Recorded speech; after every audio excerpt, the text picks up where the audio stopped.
Hi, I'm Alex Lynham and I run SSD Devices, which is a small pedal company based in Manchester, England.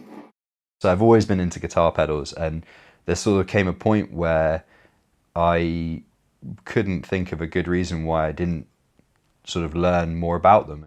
Pedals have always been a way of changing the voice of an instrument. If you're a guitarist and you want to create a narrative or a story or whatever, you're just looking for extra timbres and layers and sounds that can communicate in a way that you couldn't with just a clean guitar. It's obviously, if you have a greater palette to paint with, then it's going to make you a more expressive painter. So the first few things I did were kits, and I think the key thing is with a lot of kits you get a schematic with it so you can debug it if it doesn't work. What I tried to do from the beginning was get the schematic, understand what, as far as possible, what everything was doing, and then make the kit. So you're sort of getting an introduction to all of the building blocks that make the circuit and are important to the functioning of the circuit, as well as the actual practicalities of making it work. What I did is not dissimilar to a lot of people who are in the kind of the small scale kind of DIY end of things, which is just, finding circuits you like, trying a lot of things and modifying them. You can see very quickly why some things are classics and why people choose to base their ideas off a lot of the same frames and formats, essentially core circuits, because there are some things that are tried and tested and designed in a certain way.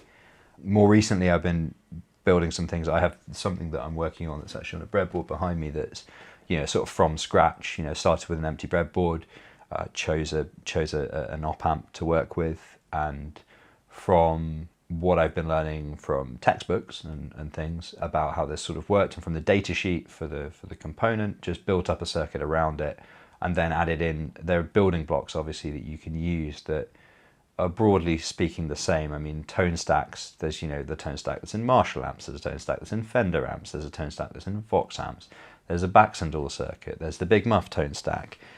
There are these building blocks that you modify for the peculiarities of your own circuit, but they're fundamentally building blocks.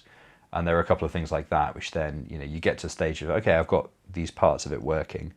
Now, do I want a tone stack? Do I want this sort of thing? And when you build it up from scratch, again, you realize why a lot of things are just evolutions of things that came before, because when you break it down to starting from scratch, you still end up with something that's not 1,000 miles away from something that's already out there in some form. Well, the first time you learn a trade secret, that's the exciting thing, because that's why you learn new things, isn't it? Because you want to know, you want to understand how it works, and you want to understand some of the reasoning behind it. Guitar effects, particularly analog ones, there's this really strong lineage and strong kind of family tree, I suppose, to how they all are interrelated. When you just breadboard an analog circuit, plug in a cable into your amp and hit a power chord, and you're like, bam, that sounds ace.